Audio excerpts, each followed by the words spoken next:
Rolling Thunder musical review. Vietnam War stories set to iconic 60s and 70s tunes. Imagine stepping into a world where the echoes of the Vietnam War and the fervor of the 60s and 70s protest movements collide on stage. This is what Rolling Thunder brings to New York City's off-Broadway scene. But here's where it gets controversial. Is it a powerful historical narrative or a disjointed blend of music and drama? Critics have weighed in, offering diverse perspectives on this ambitious new musical. Rolling Thunder, crafted by journalist Bryce Hallett and helmed by Kenneth Ferrone, takes us on a journey through the draft, combat, civil rights movement, and the emotional turmoil of homecoming. At its core, it's a poignant love story that explores themes of courage, longing, loss, and hope. The cast, including Drew Becker, Cassadee Pope, Justin Matthew Sargent, Daniel Yearwood, Courtney Carter, and Deontay Goodman, brings depth and authenticity to their roles, each playing multiple characters. This production seamlessly merges elements of a rock concert with a documentary-style approach. It delves into the personal narratives of young soldiers caught in the chaos of the Vietnam War and the passionate protests that aim to end it. This year marks the 50th anniversary of the Vietnam War's conclusion, with the fall of Saigon on April 30th, 1975, symbolizing the end of a tumultuous era. Critics, however, have offered mixed reviews. Frank Scheck from New York Stage Review notes that the show feels somewhat underdeveloped, with characters introduced through monologues and letters that provide only a superficial understanding of their motivations and backgrounds. Meanwhile, Kyle Turner from New York Theater Guide praises the music for its compelling call for justice and solidarity, but criticizes the script for failing to delve deeper into character psychology. As you read through the reviews, one can't help but wonder, does the musical effectively capture the complexity of the Vietnam War era? Or does it fall short in its portrayal of both the soldiers and the civilians affected by the conflict? And this is the part most people miss. How does the show balance the emotional weight of historical events with the energy of iconic music? These questions highlight the nuanced nature of Rolling Thunder. Whether you see it as a stirring tribute to those who served, or a critique of how history is told through art, it's a production worth exploring. What do you think? Does it resonate with your understanding of the Vietnam War era, or does it leave you wanting more? Rolling Thunder, a rocking tribute to the Vietnam War. The power of music meets the pain of war, a groundbreaking Vietnam-era musical. When you think jukebox musical, images of lighthearted entertainment typically come to mind. But Rolling Thunder shatters those expectations, delivering a powerful and sobering examination of the Vietnam War through the lens of iconic 1960s rock music. Here's why this groundbreaking production is stirring up intense emotions and debate. Journalist Bryce Hallett's Australian-born theatrical creation weaves together nearly 20 legendary rock anthems with the heart-wrenching stories of soldiers, their families, and a dedicated combat nurse. The soundtrack reads like a greatest hits collection of the boomer generation. From the rebellious energy of Born to Be Wild to the haunting prophecy of A Hard Rain's Gonna Fall, and the desperate plea of we gotta get out of this place. Currently running at New World Stages, director Kenneth Ferrone has created an immersive off-Broadway spectacle that pulls no punches.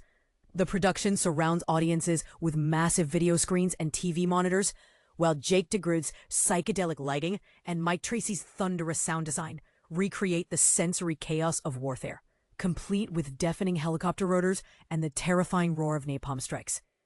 But here's where some critics are divided. The dramatic elements, while authentic, feel somewhat thin.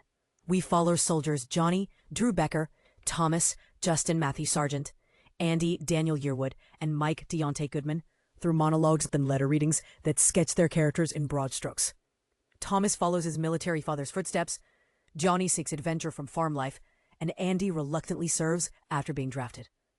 Their stories, particularly Thomas's relationship with his girlfriend and Johnny's romance with Linda, pop star Cassadee Pope, follow predictable wartime tragedy arcs. That it's the music that elevates his production to something extraordinary. The five-piece band and performer singers deliver explosive renditions that will thrill rock purists, even if they occasionally rattle traditional theatergoers. Standout moments include a face-melting guitar performance of All Along the Watchtower by Aurelian Budinek and Sherrod Barnes, Polk's soul-stirring Killing Me Softly with His Song, and Courtney Carter's electrifying Nowhere to Run. Though some choices miss the mark, a sluggish version of The Letter and an ambitious but perhaps ill-advised take on Bridge Over Troubled Water, the overall musical impact is undeniable. The production doesn't shy away from confronting the war's devastating toll. Through projected headlines, news footage featuring Walter Cronkite and Richard Nixon, and stark casualty statistics, including the sobering loss of over 58,000 American service members, Rolling Thunder forces audiences to face the futility of the conflict. The show concludes with an audience sing-along of Get Together by the Youngbloods, a moment of collective healing that some might find cathartic, while others might question its placement after such heavy subject matter. But here's the controversial question that's sparking heated debate. Does setting such tragic history to beloved rock classics risk trivializing the war's horror? Or does it make these vital historical lessons more accessible to modern audiences? And why did the creators omit iconic protest songs like Fortunate Son and For What It's Worth? Share your thoughts in the comments below. Rolling Thunder run through September 7th, 2025 at New World Stages. For tickets and information, visit rollingthunderus.com. Review by Frank Scheck, a veteran arts journalist with over 30-minute years of experience covering film, theater, and music for The Hollywood Reporter, Christian Science Monitor, New York Post, and numerous other prestigious publications. Kenneth Ferrone on directing Rolling Thunder, an off-Broadway musical tribute to veterans. Imagine a show where rock music meets history, but not as you'd expect. Director Kenneth Ferrone spills the untold story behind Rolling Thunder, the off-Broadway musical blending raw power with heart-wrenching truth. Get ready for a conversation that's equal parts passionate and provocative. How does a rock-infused war story go from Australian stages to New York's off-Broadway spotlight? It starts with producer Rebecca Blake. Ferrone reveals, Rebecca introduced me to Rolling Thunder after developing it with writer Bryce Hallett for Australian audiences. But here's the twist. The show isn't just about the Vietnam War, it's about the unspoken bond between nations. People forget, Ferrone notes, Australian and U.S. forces shared grueling experiences in Vietnam and a killer taste in rock music. That's right, this isn't your typical history play. Think Steppenwolf, Jimi Hendrix, and Santana meets documentary-style storytelling. It's a rock concert, a documentary, and theater rolled into one, Ferrone declares. Fun, emotional, eye-opening, and a tribute to veterans and their families. The controversy begins here. What happens when media becomes both a mirror and a magnet for misinformation? Ferrone doesn't shy away from this question. Rolling Thunder bombards audiences with historic TV footage.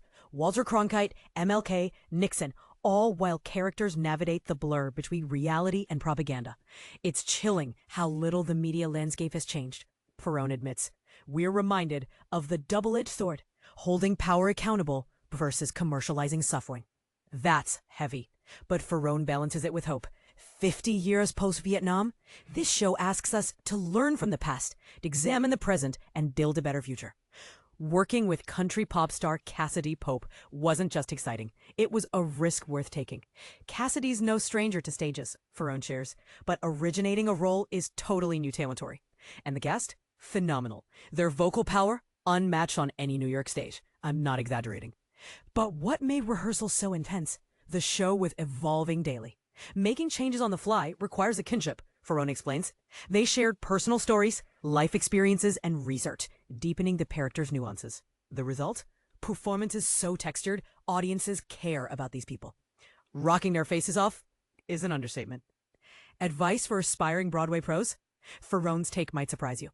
It's not just talent, it's craft. He emphasizes studying, observing, and getting in the room through apprenticeships or smaller roles. You learn who you want to be as an artist, he says.